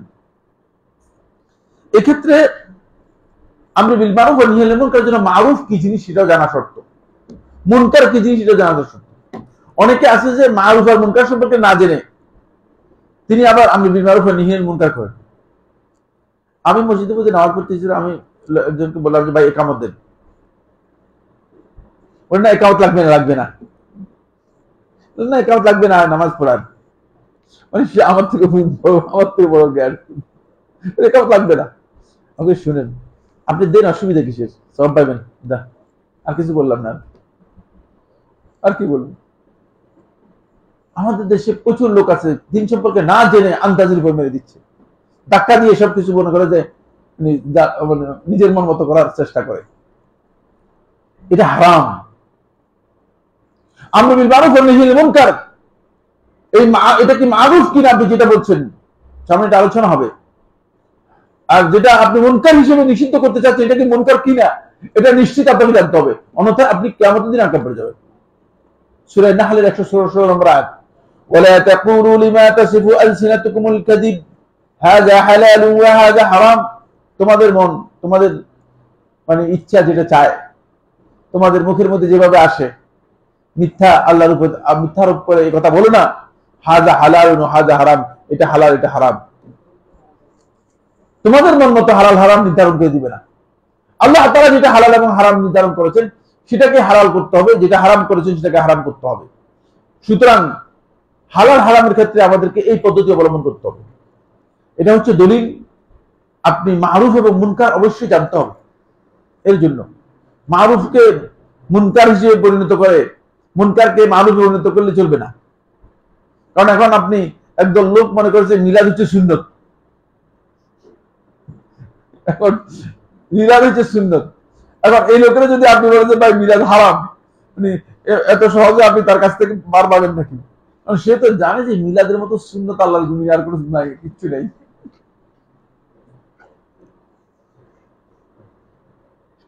আমি ঢাকা আলিয়া মাদ্রাসার বড় মুহাদ্দিস, তো ওখানে আমি যখন আসতাম তখন ছাত্ররা আমাকে মাদ্রাসা, আমি আলিয়া মাদ্রাসার ছাত্ররা আমার কাছে বসতো, কথা বলতো। তো এক ছাত্র আমাকে বলে শেখ চলেন আমাদের এই মুহাদ্দিস সাহেবের সাথে একটু দেখা করে যান, মসজিদের মধ্যে বসে আছে। তো আমি গেলাম, ঠিক আছে মুহাদ্দিস সাহেব একটু দেখা করে সালাম দিয়ে যাই। আহলে ইলমের কাছে গেলে নিজের অন্তরটা পরিচ্ছন্ন হয়, প্রশান্তি লাভ করে, আর তাদের কাছে দোয়াও চাওয়া যায়, ভালো। তো আমি গেলাম, গিয়ে দেখেছি মসজিদের মধ্যে বসে বিড়ি খাচ্ছি। আমি বললাম তোর ওস্তাদও থাক, তুই থাক, তোর ওস্তাদ থাক, তুই থাকে, এই ওস্তাদের এর সাথে সাক্ষাৎ করার আমার কোনো দরকার নেই। আর এটা যারা বিড়ি খায় এরা তো অন্তরকে মসজিদে বসে বিড়ি খায় না, ঠিক না? এরকম লোক দেখছেন? এর দিন এত নিচে নেমে নিয়েছে যে দিনটা তার এত নিচে নেমে গিয়েছে যে সে মসজিদের মধ্যে বসে বিড়ি খাচ্ছে, কারণ সে বিড়ি খাওয়াটাকে মনে যেন সুন্নত বা ওয়াজিব মনে করতেছে, এই কারণে এটা মসজিদের মধ্যে করতেছে। কারণ কোন কোন অঞ্চলের মধ্যে এটা সুন্নত। সুন্নি হওয়ার দলিল হচ্ছে বিড়ি খাওয়া, বুঝতে পেরেছেন? বলছে লোক নামাজ পড়ছে, সবার সাথে মুনাজাত করছে, কিন্তু সুন্নি কিনা বুঝতে পারে না। মুনাজাত করছে কিন্তু সুন্নি কি আসলে সুন্নি নয় এটা বুঝতে পারে নাই। কারণ কি বুঝবে, আকীদা ঠিক আছে কিনা ক্লিয়ার হতে পারে নাই। এরপরে নামাজের পরে মিলাদ হয়েছে, সবার সাথে মিলাদও করছে, মানে না মনে হয় সুন্নি, তখন তো মিলাদ করতো না, ওয়াহাবি না। কিছুটা কনফার্ম হয়েছে, তবে 50% পুরো কনফার্ম হয় নাই, মানে 50% কনফার্ম হয়েছে। এরপরে মিলাদের সবাই কিয়ামও করছে, এবার মোটামুটি 70% না।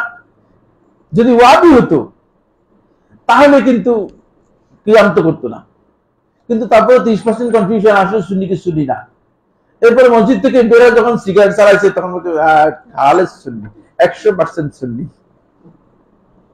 100% সুন্নি নিশ্চিত হয়েছে।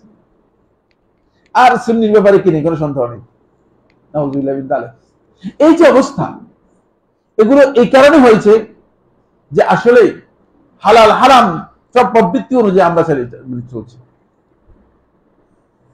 দিনটা পুরাটাই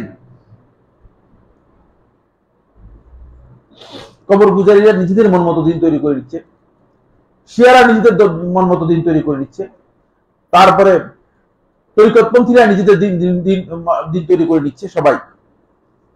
আর আব্দুল্লাহ ইবনে মুগাফফাল রাদিয়াল্লাহু তাআলা আনহু, আব্দুল্লাহ ইবনে মুগাফফাল রাদিয়াল্লাহু তাআলা বর্ণনা করেন, তিনি বলেন আন নবী সাল্লাল্লাহু আলাইহি ওয়াসাল্লাম, নবী সাল্লাল্লাহু আলাইহি ওয়াসাল্লাম থেকে এসেছে, ইন্নাল্লাহা তাআলা রাফিকুন, আল্লাহ রাব্বুল আলামিন বিনম্র, ইউহিব্বুর রিফক, তিনি বিনম্রতাকে বহন, কোমলতাকে বহন পছন্দ করেন। আসলে কোমলতা খুব গুরুত্বপূর্ণ বিষয়। আপনি দেখেন না, আপনি আপনার কথা এবং আচরণ যদি কোমল হতে পারেন, তাহলে আপনি ভালোই, মানে আপনি দেখবেন যে নিজের মধ্যে একটা ভালো জিনিস উপলব্ধি করতে পারবেন। ওয়ায়ুতি আলাইহি মা লা ইউতি আলাল আনফ, এবং আল্লাহ রাব্বুল আলামিন এই বিনম্রতার মাধ্যমে এমন কিছু জিনিস দেন যেটা কঠোরতার মধ্যে দেন না। এটা এই জন্য আবু দাউদের রাওয়াতের মধ্যে এসেছে, এই জন্য বলেছে এই দাওয়াতি কাজের মধ্যে আমর বিল মারুফ ওয়া নাহি আনিল মুনকারের মধ্যে শুধু ডান্ডাবাজি করলে চলবে না, শুধু ধমক দিলে চলবে না, কিছু বিনম্রতার সাথে নরম ভাবে কনভিন্স করে বলতে হবে। দেখেন না, নবী সাল্লাল্লাহু আলাইহি ওয়াসাল্লাম আমর বিল মারুফ যখন নাহি আনিল মুনকার করেছেন, ওই ব্যক্তিকে, যে ব্যক্তি মসজিদে এসে পেশাব করে দিয়েছে,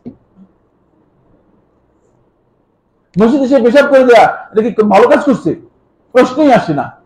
তারপরে মসজিদে এসে পেশাব করে দিয়েছে, নবী সাল্লাল্লাহু আলাইহি ওয়াসাল্লাম তাকে ধমকও দিলেন না, গালিও দিলেন না, তাকে কঠোর কথাও বললেন না, বরং নবী সাল্লাল্লাহু আলাইহি ওয়াসাল্লাম তাকে বিনম্রভাবে বলে দিলেন যে মসজিদ আসলে তৈরি করা হয়েছে এই কাজের জন্য, মসজিদ পেশাবের জন্য তৈরি করা হয় নাই।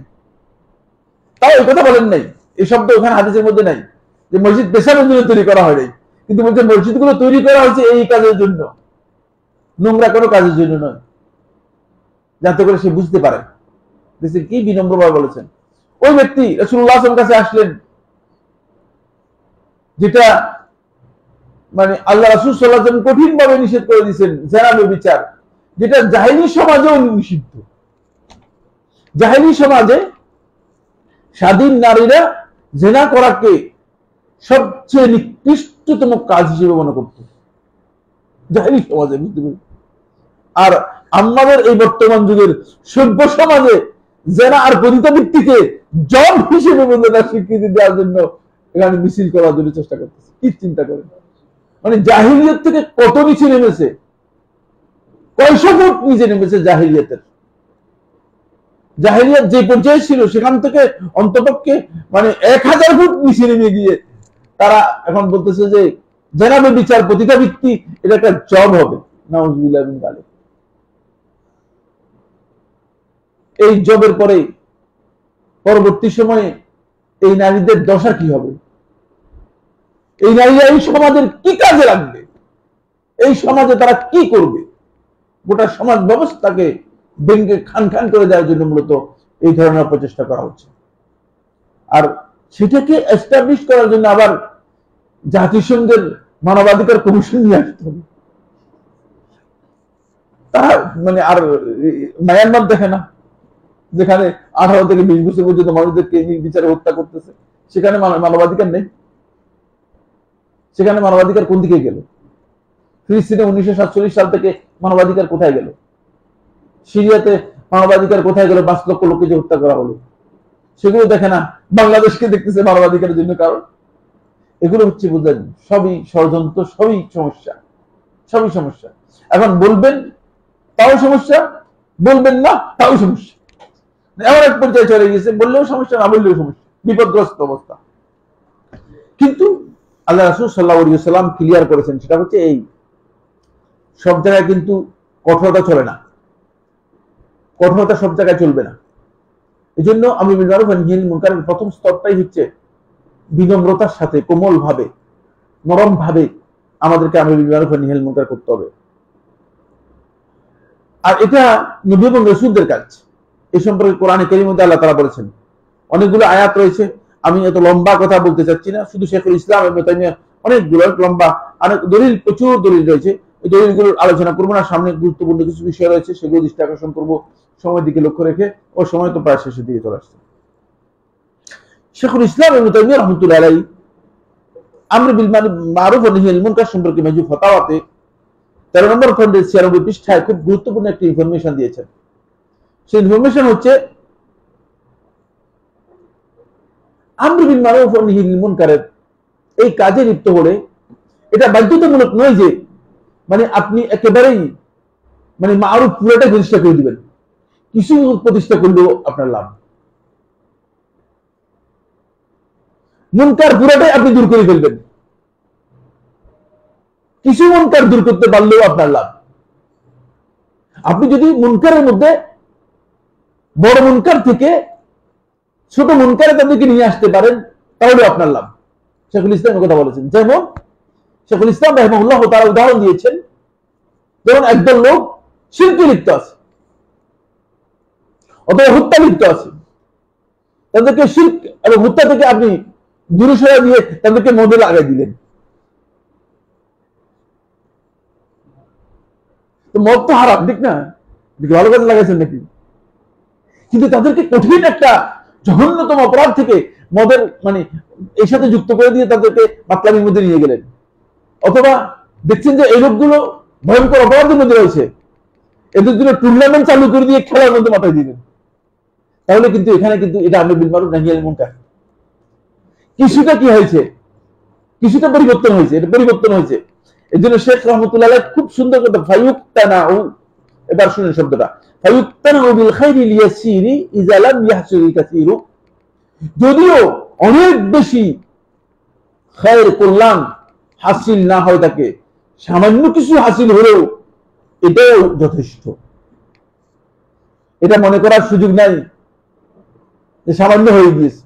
দেখেন না, নূহ আলাইহিস সালাম দাওয়াত দিতে শেষ, গান শেষ, তারপরে মুজাহিদ ইবনে জাফর রাহমাতুল্লাহ বলতেছেন 950 বছর দাওয়াত দিয়ে 40 জন কি করেছে, ইসলাম গ্রহণ করেছে। 950 40 বাদ দাও তো, বাদ দিয়ে কতজন হয়, কত বছরে একজন ইসলাম গ্রহণ করেছে? কোন অসুবিধা নেই, কোন অসুবিধা নেই, আপনার দাওয়াতে কোন অসুবিধা নেই, আপনার কোনো ক্ষতি হয়নি। আপনি আল্লাহ তাআলার কাছে যে মর্যাদার জন্য আল্লাহ রাব্বুল আলামিন আপনাকে প্রতিশ্রুতি দিয়েছেন সেই মর্যাদা নিশ্চিত পেয়ে যাবেন, আপনার কোনো অসুবিধা নেই। এটার জন্য আপনার কিছু আসে যায় না। এই জন্য শেখুল ইসলাম রহমতুল্লাহ বলেছেন পরিবর্তন খায়ের একটু হয়েছে। লোকটা আগে চুরি করত, এখন চুরি করে না, চুরি কাজ ছেড়ে দিছে, কিন্তু মাঝে মধ্যে মিথ্যাটা বলে আর কি, তাহলে কিছুটা খায়ের হয়েছে। একেবারে আপনার কথায় যে একেবারে কিচ্ছু হয় নাই, কিছু হয়েছে, পরিবর্তনের কিছু দিকে আপনাকে আসতে হবে। এরপরে বলতেছেন ওয়ায়ুদ্রাউ শাররুল কাবীরু বিশাররিল ইয়াসির, ওয়ায়ুদ্রাউ শাররুল কাবীর, বড় ধরনের কঠিন ক্ষতি এটা থেকে মানে এটা থেকে বাঁচতে হবে, বিশাররিল ইয়াসির, হালকা ক্ষতি থেকে, হালকা ক্ষতির মাধ্যমে। হালকা ক্ষতি মেনে নিতে পারবেন, বড় ক্ষতিটাকে প্রতিহত করতে পারবেন। বড় ক্ষতিকে প্রতিহত করা থেকে হালকা ক্ষতি, দেখছেন যে ওই যেটা আমি বললাম আল্লাহ তাআলার সাথে শিরক করতেছে, এখান থেকে তাদেরকে বলছে ভাই তোমরা এই কাজটা কেন করতেছো? দেখো না ওই যে এখানে লোকেরা বসে বসে মদ খাচ্ছে, কত সুন্দর বসে বসে মদ খাচ্ছে, মিয়া মদ খাচ্ছে, দেখতে ওরা ওদের পাগল হয়ে যাচ্ছে, তোমরা ওখানে যাও না, শিরক করাচ্ছে, ওখানে যাও, এটা তো শিরক। দৌড় দিয়ে তারা যাও তোমরা এখানে মদ খাও। এটা হচ্ছে তাদের কঠিন হারাম থেকে তাদেরকে না একটা একটা ছোট একটা কাজে হারাম কাজের ক্ষতির মধ্যে নিয়ে গেলেন। এটা শেখুল ইসলাম তাইমিয়া রাহমাতুল্লাহ বলতেছেন, এটা হলো আমর বিল মারুফ ওয়া নাহই আনিল মুনকারের মৌলিক বিষয়। ওয়াল্লাহু তাআলা বা'আসার রুসুলা বিতাহসিলিল মাসালিহি ওয়া তাকমিলিহা, আল্লাহ তাআলা রাসূলদেরকে প্রেরণ করেছেন মানুষের কল্যাণ সাধন করার জন্য এবং কল্যাণের পরিপূর্ণতা দান করার জন্য, ওয়া তা'তিলিল মাফাসিদ, মানুষের অকল্যাণ ক্ষতি দূর করার জন্য, ক্ষতি সম্পূর্ণরূপে দূর করে দেওয়ার জন্য তাকলিল অথবা কমানোর জন্য। ক্ষতি দূর করতে পারলেন না কিন্তু কমাই দিলেন, এটাও ভালো। ওয়া নবী সাল্লাল্লাহু আলাইহি ওয়াসাল্লাম দাআল খালকা বিগায়াতিল ইমকান, আর নবী সাল্লাল্লাহু আলাইহি ওয়াসাল্লাম তার সাধ্য অনুযায়ী মানুষদেরকে এই দিকেই আহ্বান করেছেন। যেখানে দেখেছেন যেভাবে পরিবর্তন আনা দরকার সেখানে সেভাবে পরিবর্তন এনেছেন। এই কথাগুলো হচ্ছে মূলত এই যে আজকে যে মূলনীতি, এই মূলনীতির দলিল হিসেবে আমরা আলোচনা করলাম। আসুন এবার আমরা যাব যে আমর বিল মারুফ ওয়া নাহয়িল মুনকারের রোকন হচ্ছে 4টি। এবার এরপরে আমর বিল মারুফ ওয়া নাহয়িল মুনকারের শর্তগুলো আলোচনা করব। এরপরে 18টি পয়েন্টে আলোচনা হবে, সময় শেষ হয়ে গিয়েছে। এটা সালফে সালিহিনের মৌলিক আলোচ্য বিষয়ের মধ্যে একটি, এই জন্য এটা বিস্তারিত আলোচনা হবে। কারণ আমর বিল মারুফ ওয়া নাহয়িল মুনকারের ক্ষেত্রে যদি মানুষ পথভ্রষ্ট হয়ে যায় তাহলে সে ভুল কাজ করে ভালো কাজ করতে গিয়ে খারাপ কাজ করে ফেলবে। হেদায়েত দিতে গিয়ে পথভ্রষ্ট হয়ে যাবে, নিজেও পথভ্রষ্ট হয়ে যাবে অথবা মানুষকে পথভ্রষ্ট করবে। এটা খুবই ইম্পর্টেন্ট বিষয়। আপনি মানুষদেরকে ভালো কাজের দিকে নির্দেশ দিতে গিয়ে আপনি নিজেই খারাপ কাজ করে ফেলবেন। এই জন্য এই বিষয়গুলো জানা প্রত্যেকের জন্য অপরিহার্য, প্রত্যেকের জন্য অপরিহার্য। 1 নম্বর রোকন হচ্ছে যেটা, সেটা হলো এই প্রথম রোকন হচ্ছে আপনাকে আল আমির, যিনি আমর বিল মারুফ ওয়া নাহয়িল মুনকার করবেন, তার আমর বিল মারুফ ওয়া নাহয়িল মুনকার করার জন্য যোগ্য হতে হবে। তার জন্য গুরুত্বপূর্ণ যে শর্তগুলো আছে সেই শর্তগুলো তাকে পূরণ করতে হবে এবং সেই যোগ্যতা তার মধ্যে থাকতে হবে। যদি যোগ্যতা না থাকে তিনি নিজের মন গড়া আমর বিল মারুফ ওয়া নাহয়িল মুনকার করবেন না, ইসলাম অনুমোদন দেয় নাই। আপনি দাওয়াতি কাজ করতেছেন, দাওয়াতি কাজের আপনি মানে আপনার কাছে সেই যোগ্যতা নেই, আপনি জানেন না, তাহলে আপনি সেই দাওয়াতি কাজ করতে পারবেন না। আমর বিল মারুফ নাহয়িল মুনকারের জন্য আমির এবং নাহি তাকে একটা যোগ্যতা রাখতে হবে। প্রসঙ্গত এখানে 3টি শব্দ আলোচনা করব, খুবই গুরুত্বপূর্ণ। 1 নম্বর বিষয় হচ্ছে এই কোরআনের মধ্যে আমর বিল মারুফ ওয়া নাহয়িল মুনকার, সৎ কাজের আদেশ এবং অসৎ কাজ থেকে নিষেধের কথা বলা হয়েছে। আবার ওসিয়তের অথবা তাওয়াসিয়ের কথা বলা হয়েছে, ওসিয়ত অথবা তাওয়াসিয়ের কথা বলা হয়েছে। খুব ভালো করে খেয়াল করুন, নসিহত আর তাওয়াসি আল আমর বিল মারুফ ওয়া নাহয়িল মুনকার একই স্টেজের নয়, এর স্টেজের পার্থক্য রয়েছে। নসিহতের স্টেজ হচ্ছে মূলত আপনি শুধুমাত্র কল্যাণ কামিতার জন্য কোন একজন ব্যক্তিকে দ্বীনের ব্যাপারে তাকে আপনি কিছু পরামর্শ দিবেন, কিছু বলবেন কল্যাণ কামিতার জন্য। আর তাওয়াসি হচ্ছে পরস্পরকে উপদেশ দেয়া। এটাও ইসলামী ভ্রাতৃত্বের একটা গুরুত্বপূর্ণ লক্ষণ। কিন্তু আমর বিল মারুফ ওয়া নাহয়িল মুনকার এটা আমর, নির্দেশ, নাহি হচ্ছে নিষেধ। এটা ওই নসিহতের মতো নয়, এটার ভাষাটা একটু ভিন্ন জিনিস। আপনাকে নির্দেশ দিতে হলে নির্দেশের জায়গায় যেতে হবে, অন্তপক্ষে নির্দেশ দেওয়ার মতো সেই জায়গায় আসতে হবে। যেমন নাম কি? তানভীর না? এবং তানভীর যদি তার বাপকে গিয়ে নির্দেশ দেয় তাহলে এই নির্দেশ ঠিক হবে তো? কি মনে করেন আপনারা? হ্যাঁ, ঠিক হবে? ঠিক হবে কিনা? না, কারণ ছেলে বাপকে নির্দেশ দিতে পারে না, বান্দা আল্লাহ রাব্বুল আলামিনকে নির্দেশ দিতে পারেন না। আপনি যদি অফিসের বস আছেন, বসের গিয়ে বলবেন তোমাকে নির্দেশ দিচ্ছি যে, মানে এটা কি নির্দেশ হবে কিনা? এটা নির্দেশ না, ওই নির্দেশে পাগলের কাজ হবে। তোর বস মনে করবে যে এর তো আজকে দেখি যে একেবারেই শেষ, লোক ডেকে বলবে যে পাগলা গারদে পাঠিয়ে দাও। কারণ নির্দেশের জায়গায় এটা রয়েছে।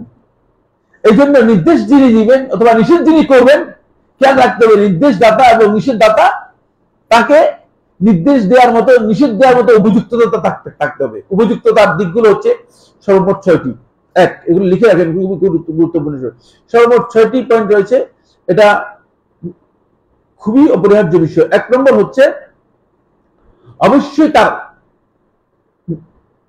ভালো কাজ কোনটা, মারুফ কোনটা, মুনকার কোনটা, এই বিষয় সম্পর্কে তার জ্ঞান থাকতে হবে। হালাল হারামেরই জ্ঞান নেই, ভালো কাজেরই জ্ঞান নেই। আপনি একজনের বললেন যে ভাই আপনি তো উজু করছি, আপনার উজু হয় নাই। কেন ভাই উজু হয় নাই কেন? তো কান মাসে করেন নাই।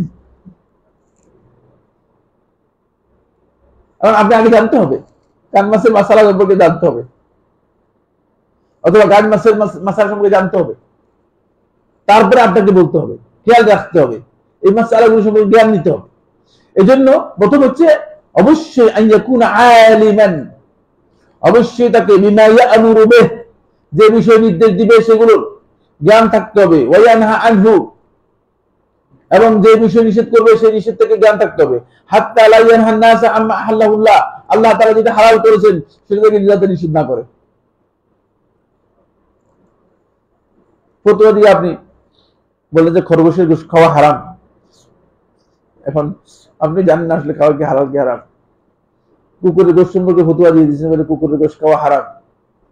জানেন কিনা কুকুরের গোশত হালাল না হারাম? ঠিক না? মাঝখান দিয়ে একটা গন্ডগোল বেঁচে গেছিল গোড়ার গোশত নিয়ে, প্রত্যেকে যদি লাগছিল, দেখেছে পত্র পত্রিকায় সোশ্যাল মিডিয়ায় বেশ হইচই গোড়ার গোশত দিয়ে, বুঝতে পেরেছে কিনা? এখন আগে তো আপনাকে জানতে হবে মানুষকে কি হালাল থেকে নিষেধ করে দিচ্ছেন কিনা, এটা আপনার জ্ঞান থাকতে হবে, জ্ঞান না থাকলে চলবে না। অথবা কোন মুবাহ কাজ তাদের জন্য আপনি হারাম করে দিবেন। আপনি জানেন যে আপনি আন্দাজে না জেনে না বৈধ কাজ করে দিবেন, এটা আপনার জন্য হারাম। অনেকে আছে এরকম এটাকে হারাম করে দিচ্ছেন প্রচুর মাসআলা। মানে আমি তো একজনের শুনছি যে বলছে পেপসি খাওয়া হারাম। আমি আমার কাছে আসতে জিজ্ঞাসা ভাগ্যিস যে হারাম বলছে, শিরক যদি বলতে কি করতেন? যে ফতোয়া দিচ্ছে, ফতোয়ার যে স্টাইল, পড়ালেখার যে জ্ঞান, সে জ্ঞানে যদি সে হারাম না বলে শিরক বলতে আপনি কি করতেন? কারণ যাদের জ্ঞান যে পর্যায়ে, এই জন্য আমর বিল মারুফ নাহি আনিল মুনকারের জন্য খুবই গুরুত্বপূর্ণ বিষয় হচ্ছে অবশ্যই তাকে ও যে বিষয় সম্পর্কে নিষেধ করবে অথবা যে বিষয় সম্পর্কে নির্দেশ দিবে সেই বিষয়ে জ্ঞান তাকে অবশ্যই থাকতে হবে, অবশ্যই তার থাকতে হবে জ্ঞান। আছে 2 নম্বর, অবশ্যই তাকে শরীয়তের তাকলিফের অধীনে, শরীয়ত তার উপর প্রযোজ্য হয় এরকম ব্যক্তি হতে হবে। শিশু এসে আমর বিল মারুফ নাহি আনিল মুনকার করলে হবে না, তার দায়িত্ব নয়। আমর বিল মারুফ নাহি আনিল মুনকার এই জন্য এটা খুবই ইম্পর্টেন্ট, অবশ্যই সে শরীয়তের বিধান তার উপর প্রযোজ্য হয়, তাকলিফ তার উপর আসে এমন হতে হবে। তাকলিফের বিষয়টি হচ্ছে এই, এর মাধ্যমে সে মানে শরীয়ত মানে তার উপর প্রযোজ্য হবে শরীয়তের বিধানগুলো এমন পর্যায়ে তাকে আসবে। এর জন্য 2টি শর্ত, তাকলিফের জন্য 2টি শর্ত। 1 নম্বর হচ্ছে আইয়াকুনা কাদিরান আলা ফাহমি দলিল তাকলিফ, শরীয়তের যে দলিল তাকলিফ, তাকলিফের যে দলিলগুলো আছে এগুলো বুঝে এমন হতে হবে, নির্দেশ বুঝে শরীয়তের এরকম পর্যায়ে হতে হবে। কারণ সে ব্যক্তি যদি শরীয়তের দলিল না বুঝে এরকম হলে চলবে না। পাগলের আমর বিল মারুফ নাহি আনিল মুনকার দরকার নেই, আধা পাগলের দরকার নেই। পাগল 5 প্রকার ফিকহের কিতাবের মধ্যে আসছে, এই 5 প্রকার কোন প্রকার আমার কি নেই। আমার কাছে একজন আসছে, একজন বহুত টেলিফোন করে, বুঝতে পেরেছেন, লাস্টে আমি ফতোয়া দিয়ে দিয়েছি, বলছি শুনেন আপনি যদি 1 লক্ষ বা 2 লক্ষ বারো আপনার স্ত্রীকে তালাক দেন, তালাক হবে না। কোন কি আপনি আর কি যাই, আমি বলছি এটাই ফতোয়া। মানে এমন পাগলের পাগল, এই পাগলের তার স্ত্রীকে নাও বলে তাহলে তালাক হবে, কিচ্ছু হবে না, কিচ্ছু হবে না। এটা আপনি জানতে হবে। আপনি তো মানে এখন শরীয়তের বিধিবিধানগুলো বুঝতে হলে আপনাকে অবশ্যই ওই বিষয় সম্পর্কে বুঝতে হবে, এই লোকটা শরীয়তের তাকলিফ তার উপর প্রযোজ্য হয় কিনা। 2 নম্বর আইয়াকুনাল মুকাল্লাফু আহলান লিমা কুল্লিফা বিহি, শরীয়তের যে বিধানগুলো তার উপর প্রযোজ্য মানে তাকে পালন করতে বলা হয়েছে সেগুলোর জন্য সে যোগ্য হতে হবে, উপযুক্ত হতে হবে। এটা হলো 2 নম্বর শর্ত। 3 নম্বর শর্ত হচ্ছে অবশ্যই আমর বিল মারুফ নাহি আনিল মুনকার যে করবে তার সক্ষমতা থাকতে হবে। সক্ষমতাও 2 প্রকার, একটা হচ্ছে শারীরিক সক্ষমতা, আর একটি হচ্ছে তার আমর বিল মারুফ নাহি আনিল মুনকার করার সক্ষমতা। মানে এখানে কর্তৃত্ব থাকতে হবে। সক্ষমতা বলতে এখানে কর্তৃত্বকে বুঝাচ্ছি। আপনি যে অফিসে আছেন সেখানে যাদের উপর কর্তৃত্ব আছে এদের উপর কর্তৃত্ব থাকতে হবে। যদি কর্তৃত্ব না থাকে তাহলে আপনি সেখানে আপনি আমর বিল মারুফ নাহি আনিল মুনকার করতে পারবেন না। সক্ষমতার বিষয়টি এই জন্য গুরুত্বপূর্ণ, কারণ হলো নির্দেশ দেওয়ার জন্য অবশ্যই নির্দেশদাতাকে অথবা নিষেধ করার জন্য অবশ্যই নিষেধকর্তাকে তার মানে সেই শক্তি থাকতে হবে, সেই মানে পাওয়ারটা থাকতে হবে। হয়তো অভিভাবক হবেন, অথবা বস হবেন, অথবা দায়িত্বশীল হবেন, অথবা আহলুল ইলম হবেন। বুঝতে পেরেছেন কিনা? এই পর্যায়ের হবেন, আপনি একজন হলে হবে না। আমর বিল মারুফ নাহি আনিল মুনকারের জন্য এই সক্ষমতা খুবই গুরুত্বপূর্ণ।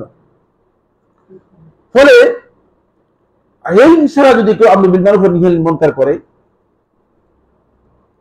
তিনি ভুল কাজ করবেন। এ বিষয়ে মুআজ বিন জাবাল রাদিয়াল্লাহু তাআলা থেকে বর্ণিত একটি আসার রয়েছে। আসারের মধ্যে মুআজ রাদিয়াল্লাহু তাআলা বলেন, মান আবাদাল্লাহ বিগাইরি ইলমিন, যে ব্যক্তি ইলম ছাড়া আল্লাহ তাআলার ইবাদত করবে। আর আমাদের অধিকাংশ লোকই মূলত ইবাদত এখন করতেছে ইলম ছাড়া, বেশিরভাগ ক্ষেত্রে ইলম ছাড়া। মুআজ বিন জাবাল রাদিয়াল্লাহু তাআলা বর্ণনা করতেছেন, তিনি বলেন, মান আবাদাল্লাহ বিগাইরি ইলমিন, যে ব্যক্তি ইবাদত করবে বিগাইরি ইলম ছাড়া, কানা ইউফসিদু আকসারা মিম্মা ইউসলিহ, সে বেশি পরিমাণে বিপর্যয় তৈরি করবে যতটুকু সংশোধন করবে তার চেয়ে। সংশোধনের চেয়ে বিপর্যয় তার বেশি হবে। এই জন্য ইলমটা এখানে খুবই গুরুত্বপূর্ণ বিষয়। 4 নম্বর পয়েন্ট, আল আমানাহ, অবশ্যই তাকে দ্বীনের ব্যাপারে আমানতদার হতে হবে। এখানে খুবই গুরুত্বপূর্ণ বিষয় আছে। কাউকে অন্যায়ভাবে দোষারোপ করে তার উপর কোনো জিনিস চাপিয়ে দেওয়া, এটাও কিন্তু জুলম, এটা জায়েজ নেই। এই জন্য আমর বিল মারুফ নাহি আনিল মুনকারের সাথে আমানতের সম্পর্ক রয়েছে। অবশ্যই সে ব্যক্তি সাহেব আমানা ওয়া জিম্মা হতে হবে। তার অন্তরের মধ্যে এতটুকু আমানত থাকতে হবে যে আমি আল্লাহর দ্বীন পৌঁছানোর জন্য, আল্লাহর দ্বীন জানানোর জন্য মূলত কি করতেছি, এই কাজটা করতেছি। এটা হলো 4 নম্বর। 5 নম্বর হচ্ছে আইয়াকুনা সাবিরান লিল্লাহ, আল্লাহর সন্তুষ্টির জন্য ধৈর্যশীল হতে হবে, ধৈর্য থাকতে হবে। আমর বিল মারুফ নাহি আনিল মুনকার করতে গিয়ে যদি আপনার ধৈর্য না থাকে, আপনি যদি ধৈর্যহারা হয়ে যান, তাহলে হবে না। আপনাকে অবশ্যই কি করতে হবে, ধৈর্য থাকতে হবে। কারণ এই কাজ একটু কঠিন কাজ। কঠিন কাজের জন্য কিছু কষ্ট অবশ্যই সহ্য করতে হবে, কষ্ট ছাড়া কি হবে না। এই জন্য আল্লাহ তাআলা কোরআনের মধ্যে যখন ওয়াতাওয়াসাউ বিস সাবর বলছে না, ইল্লাল্লাযিনা আমানু ওয়া আমিলুস সালিহাতি ওয়াতাওয়াসাউ বিল হাক্কি ওয়াতাওয়াসাউ বিস সাবর। হক এর তাওয়াসির জন্য, হকের ব্যাপারে পরস্পরকে বলার জন্য সবরটাকে রাখতে হবে সাথে। সবরটা হচ্ছে পুঁজি। রাসূল সাল্লাল্লাহু আলাইহি ওয়াসাল্লাম গালি দিয়েছেন, সুতরাং আপনাকে গালি দিবে না এই ধারণা করার সুযোগ আছে কিনা? এই ধারণা করার কোনো সুযোগ নেই। অবশ্যই আপনাকে গালি দিবি। আপনি এই চিন্তা করবেন যে রাসূলকে গালি দিয়েছে, আমাকেও গালি দিবে, গালি থেকে বাঁচার কোনো উপায় আমাদের থাকবে না। সুতরাং সেখানে আপনাকে অবশ্যই সবর ইখতিয়ার করতে হবে। এরপরে যে পয়েন্টটি খুবই গুরুত্বপূর্ণ, সেটা হচ্ছে আপনার উপস্থাপনা পদ্ধতি, প্রেজেন্টেশন, আপনার বলার বক্তব্যটা হতে হবে আর রিফক ওয়াল লিন ওয়া রাহমা বিন নাস, মানুষের প্রতি দয়া, নরম, বিনম্র এবং কোমলতার সাথে। কারণ আপনি তো কল্যাণ চাচ্ছেন, আসলে কল্যাণকামী ব্যক্তি কাউকে আঘাত করে কথা বলবে না, তাকে আঘাত করে আপনি কি করবেন না, হেদায়েত দেওয়ার জন্য চেষ্টা করবেন না। এই জন্য সালফে সালিহিন হেদায়েতের বিষয় যখন মানুষের সামনে তুলে ধরতেন অথবা কাউকে কোনো বিষয় নির্দেশ দিতেন, আমর বিল মারুফ নাহি আনিল মুনকার করতেন, তখন তারা খুব নরম ভাষায় এই কথাগুলো বলতেন, নরম ভাষায় কথাগুলো বলতেন, মানে ভাষাটা তাদের খুব নরম হতো। আল্লাহ রাব্বুল আলামিন এই কারণে নবী এবং রাসূলদেরকে পর্যন্ত নরম কথা বলতে বলেছেন। নবী এবং রাসূলদেরকে যদি নরম কথা বলতে বলেন, তাহলে আমরা কোথায়? সুতরাং আমাদের তো অবশ্যই সেক্ষেত্রে নরম কথা বলা আমাদের জন্য খুবই অপরিহার্য একটি বিষয়। অবশ্যই আমাদেরকে নরম কথায় সেখানে যেতে হবে। এবার আসুন এরপরে যে পয়েন্টটি নিয়ে আমরা কথা বলবো, এটা বললাম আমর বিল মারুফ নাহি আনিল মুনকারের প্রথম রুকন হচ্ছে কি, আল আমির। আল আমিরের আরেকটা ইসলামী পরিভাষা হচ্ছে আল মুহতাসিব। আল মুহতাসিব বলা হয় তাকে, যে হিসবায়ের কাজ করে, সংশোধনের কাজ করে, মানুষদেরকে সংশোধনের জন্য যে কাজ করে থাকে তাকে মুহতাসিব বলা হয় থাকে। এ আমর বিল মারুফ ওয়া নাহি আনিল কাজ যারা করে থাকে তাদেরকেও মানে মুহতাসিব বলা হয়। শেখুল ইসলাম ইবনে তাইমিয়া রাহমাতুল্লাহ আলাইহি বিষয়ে একটা কিতাব লিখেছেন, সেই কিতাবের নাম হচ্ছে কিতাবুল হিসবা। সেখানে সব বিস্তারিত আলোচনা করেছেন। মুহতাসিবের এই 6টি বৈশিষ্ট্য ইবনুল কাইয়্যিম রাহমাতুল্লাহ তার কিতাবের মধ্যে উল্লেখ করেছেন। যে বৈশিষ্ট্যগুলো আমরা উল্লেখ করলাম, যেগুলো অবশ্যই মুহতাসিবের জন্য থাকতে হবে, আমের যিনি নির্দেশ দিবেন অথবা নিষেধ করবেন তার থাকতে হবে। এরপরের পয়েন্টটি হচ্ছে মারুফ কাকে বলে। মারুফ হচ্ছে কুল্লু তাআতিন লিল্লাহ, প্রত্যেক আল্লাহর আনুগত্য যে কাজের মধ্যে রয়েছে এই সবগুলোকে মারুফ বলা হয় থাকে। কিন্তু আকাল্লুল মারুফ, যেটা আপনি ইউমারু বিহি হুয়াল ওয়াজিব, এটা খুব ভালো করে বুঝেন, খুব ইম্পর্টেন্ট বিষয়। আকাল্লুল মারুফ, সর্বনিম্ন মারুফ, ইউমারু বিহি, যেটা নির্দেশ দেওয়া হবে সেটা হচ্ছে ওয়াজিবের ব্যাপারে, সুন্নত অথবা নফলের জন্য। তাহাজ্জুদ পড়ে না এই জন্য কাউকে ধমক দিতে পারবেন না, বুঝতে পেরেছেন? এ ব্যাপারে উপদেশ দিতে পারেন, এ ব্যাপারে তাকে নসিহত করতে পারেন, কিন্তু এ ব্যাপারে আমর নেই। আমরটা হবে মানে আকাল্লুল মারুফ, সর্বনিম্ন মারুফ হচ্ছে যেটার উপর মারুফ শব্দটা মানে যেটা নির্দেশ দিতে হবে সেটা হচ্ছে ওয়াজিব। ফরজ এবং ওয়াজিবের ক্ষেত্রে মারুফ হচ্ছে, কারণ এটা শরীয়তে আপনাকে এর জন্য দায়বদ্ধতা আছে। শরীয়তে যে সমস্ত বিষয়ে দায়বদ্ধতা নেই মারুফ, সেগুলোর ব্যাপারে মানুষদেরকে আমরা উপদেশ দিব,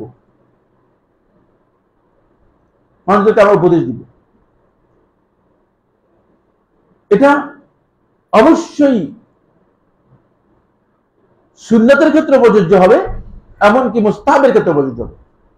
এটা আপনি মানুষদেরকে বলতে পারবেন, কিন্তু আমল করতে পারবেন না, নির্দেশ দিতে পারবেন না।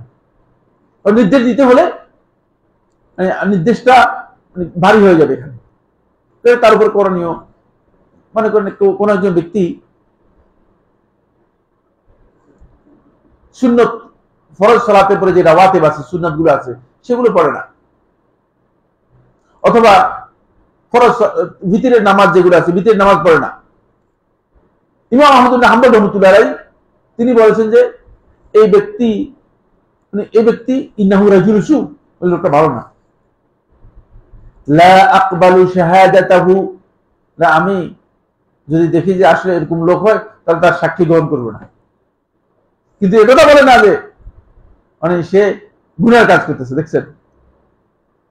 কারণ এটা মারুফের উপর যে পড়ে নাই, নির্দেশ দিতে হবে। মারুফের উপর যে পড়ে যায় যেটা নির্দেশ দিতে হবে। তাহলে মারুফের ব্যাপারটা বুঝতে পেরেছেন। ওয়াল মুনকার কুল্লু মাসিয়াতিন লিল্লাহ, মুনকারের পরিচয় হচ্ছে আল্লাহ তাআলার অবাধ্যতা যা কিছুর মধ্যে আছে সবটাই মুনকার। যত কাজের মধ্যে আল্লাহ রাব্বুল আলামিনের অবাধ্যতা আছে সবটাই মুনকার। কুল্লু মাসিয়াতিন লিল্লাহ, যত কাজের মধ্যে আল্লাহ তাআলার অবাধ্যতা আছে সবটাই কি? মুনকার। তবে আকাল্লু মুনকারিন ইউনহা আনহু, সর্বনিম্ন মুনকার যেটা থেকে নিষেধ করা হবে মানে সেটা হচ্ছে আল মাসিয়াল মুতলাকা, মানে যেখানেই আল্লাহ তাআলার অবাধ্যতা আছে। কারণ আল্লাহ তাআলার অবাধ্যতা এটাকে ক্ষুদ্র করে দেখার কোনো সুযোগ নেই, এটা মারুফের চেয়ে ভিন্ন ধরনের। এজন্য ভালো কাজ, আপনি ভালো কাজের ব্যাপারে আপনাকে ইসলামী শরীয়তের মধ্যে নির্দেশ দেওয়া আছে, যেটা সেটা হলো ভালো কাজটা আপনি শান্তমতো করবেন। কিন্তু নিষিদ্ধ কাজ যেটা, এটা পরিপূর্ণরূপে বর্জন করবেন। তাহলে আমরা মারুফ এবং মুনকার সম্পর্কে জানতে পারলাম। মারুফ এবং মুনকার সম্পর্কে জানতে পারলাম। সামনে মারুফ এবং মুনকারের বৈশিষ্ট্য সম্পর্কে কিছু কথা বলবো, এটা খুবই ইম্পর্টেন্ট ইনশাআল্লাহ তাআলা, যদি আমার খেয়াল থাকে। আগামী দার্সের মধ্যে সময় শেষ হয়ে গিয়েছে, আজকে আমরা এখানে শেষ করছি। আপনাদের যদি কোনো প্রশ্ন থাকে আসবে, একটা প্রশ্ন লিখিত আছে। আসসালামু আলাইকুম শেখ, কেমন আছেন?